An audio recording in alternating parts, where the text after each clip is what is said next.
আসসালামু আলাইকুম ওরহমতুল্লাহি ওবারাকাতু। আহলান ওয়াসাহলান, মাহে রমাদান। প্রিয় দর্শক, আপনারা দেখছেন আপনাদের প্রিয় চ্যানেল এনবিসি টিভি কর্তৃক আয়োজিত আজকের এই প্রোগ্রাম আমার সিয়াম। আজকে আমরা স্টুডিওতে যাকে আমন্ত্রণ জানিয়েছি তিনি আমাদের অত্যন্ত প্রিয় পাত্র, প্রিয়জন, আপনাদেরও সকলের পরিচিত হযরত মাওলানা মুফতি মুসলিহুদ্দিন সালেহী দামাত বারকাতুহুমুল আলিয়া, খতিব, রূপগঞ্জ বাইতুন্নুর জামে মসজিদ। আসসালামু আলাইকুম ওয়া রাহমাতুল্লাহ। প্রিয় দর্শক, আজকে আমরা আপনাদের সামনে যে বিষয়ের উপরে আলোকপাত করতে যাচ্ছি তা হচ্ছে হাক্কুল্লাহ, হাক্কুল ইবাদ। দুটি বিষয় যেহেতু ভিন্নমুখী, পাশাপাশি, হাক্কুল্লাহ, হাক্কুল ইবাদ, আল্লাহর হক, বান্দার হক। কিছু হক বান্দা আল্লাহর কাছ থেকে পায়, আবার কিছু হক আল্লাহ তার বান্দার কাছ থেকে পায়, আবার কিছু হক বান্দা বান্দার কাছ থেকে পায়। কাজে আজকে হক্কুল্লাহ এবং হক্কুল ইবাদের বিষয়ে আপনাদের সামনে কিছু আমরা আলোচনা নেব আমাদের সম্মানিত মহতারামের কাছ থেকে। নাহমাদুহু ওয়া নাসাল্লি আলা রাসূলিল কারীম। আম্মা বা'দু ফাআউযু বিল্লাহি মিনাশ শাইতানির রাজীম। ওয়া লা তালবিসুল হাক্কা বিল বাতিলি ওয়া তাকতুমুল হাক্কা ওয়া আনতুম তা'লামুন। আল্লাহ সুবহানাহু ওয়া তাআলা তিনি স্পষ্ট বলে দিয়েছেন, হে আমার বান্দারা, তোমরা হককে বাতিলের সাথে, বাতিলকে হকের সাথে মিশ্রণ করো না, এবং অতাকতুমুল হাক্কা ওয়া আনতুম তা'লামুন, এবং তোমরা বুঝে শুনে, জেনে শুনে হককে গোপন করিও না। আজকে আমাদের সমাজের ভিতরে দেখা যায় হককে গোপন করার জন্য আমরা উঠে পড়ে লেগেছি। প্রিয় সুধী, প্রথমেই আসতেছে হক্কুল্লাহ। এই জগতের বুকে আল্লাহ সুবহানাহু ওয়া তাআলা তার বান্দাকে সৃজন করেছেন, সৃষ্টি করেছেন। তার মূল উদ্দেশ্য হলো তার গোলামি করার জন্য, ইবাদত করার জন্য। ওমা খালাকতুল জিন্না ওয়াল ইনসা ইল্লা লিয়াবুদুন। আমি আল্লাহ সুবহানাহু ওয়া তাআলা তোমাদেরকে সৃজন করেছি, সৃষ্টি করেছি একমাত্র আমার ইবাদত, আমার গোলামি করার জন্য। কোরআনুল কারীমে আপনি সূরা দিকে লক্ষ্য করলে দেখা যায় আল্লাহ সুবহানাহু ওয়া তাআলা বলেন, ওমা উমিরু ইল্লা লিয়াবুদুল্লাহ মুখলিসিনা লাহুদ্দিন, যে আমি আল্লাহ সুবহানাহু ওয়া তাআলা তোমাদেরকে কোনো কাজের আদেশ দেই নাই। হ্যাঁ, দিয়েছি যেই কাজটাই তোমরা করবে সেটা একমাত্র ইখলাসের সহিত আমি আল্লাহর জন্য করবে, যেটা কোরআনুল কারীমে অন্য আয়াতে নবীর মাধ্যমে আল্লাহ তাআলা আমাদেরকে বুঝিয়ে দিয়েছেন। হে রাসূল, আপনি বলেন, কুল ইন্না সলাতি ওয়া নুসুকি ওয়া মাহইয়ায়া ওয়া মামাতি লিল্লাহি রাব্বিল আলামিন। আমার নামাজ, আমার রোজা, আমার কুরবানি, আমার সব কিছু একমাত্র হবে একমাত্র আল্লাহর জন্য, একমাত্র আল্লাহর জন্য। সুতরাং আল্লাহর হক, নামাজ, রোজা, হজ, যাকাত, ফিতরা, এগুলো আমরা নিয়মিত আদায় করব। বান্দার পক্ষ থেকে যে হকগুলো আল্লাহ ফরজ করে দিয়েছেন, যে 5 ওয়াক্ত নামাজ, মাহে রমজানের রোজা, সাহাবে নিসাবের জন্য যাকাত এবং সাহাবে মালিকের জন্য হজ, এই বিষয়গুলো আল্লাহর বান্দার পক্ষ থেকে তিনি চান বান্দা এগুলো সে করুক। এই ইবাদতগুলো বান্দা করবে একমাত্র আল্লাহর জন্য। কিন্তু এই ইবাদতগুলো যদি কেউ না করে, তারপরও যদি সে তার ঈমান এবং তার আকীদা যদি বিশুদ্ধ হয়, আকীদা যদি ইতিকাদ ফিল কুফর না হয়, তারপরও আল্লাহ তাআলা তাকে ক্ষমা করে দিবেন যদি হক্কুল ইবাদত সে নষ্ট না করে থাকে। পরবর্তী আসতেছে হক্কুল ইবাদা, বান্দার হক।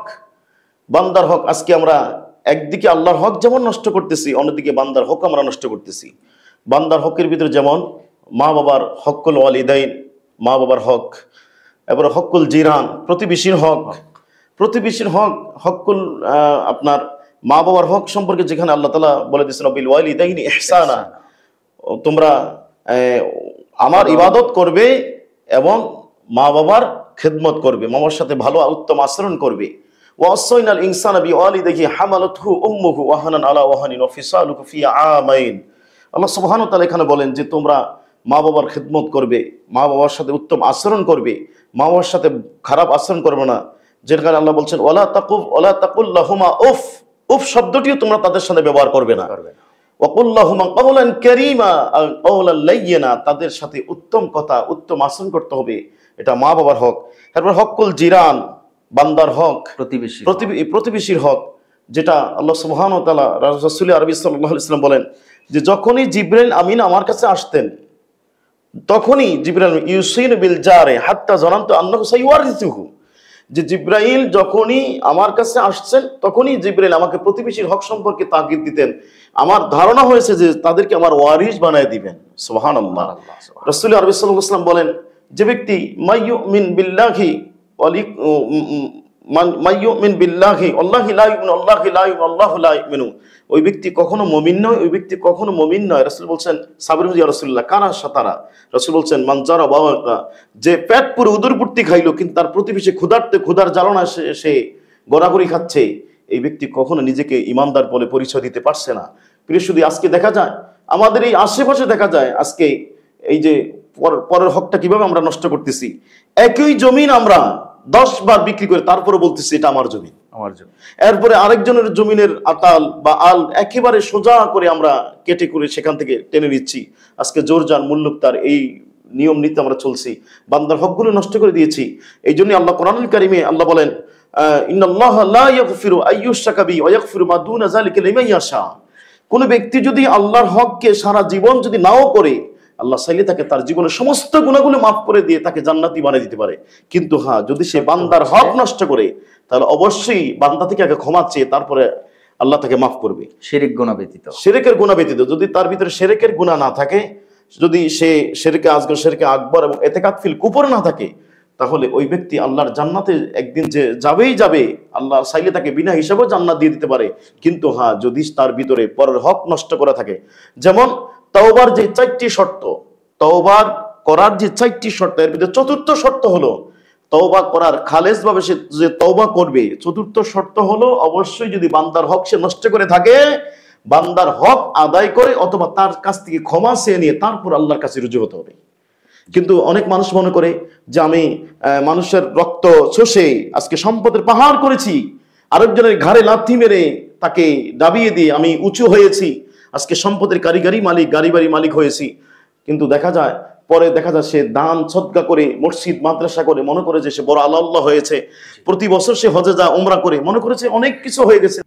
প্রিয় দর্শক, আমরা মুহতারামের কাছ থেকে যা জানতে পারলাম তার খোলাসাতুল কালাম হচ্ছে এই, মূল কথা হচ্ছে এই যে আমরা আল্লাহ পাকের হক আদায় করব তার ইবাদতের মাধ্যমে, আল্লাহ তাআলাকে লা শারিক জেনে।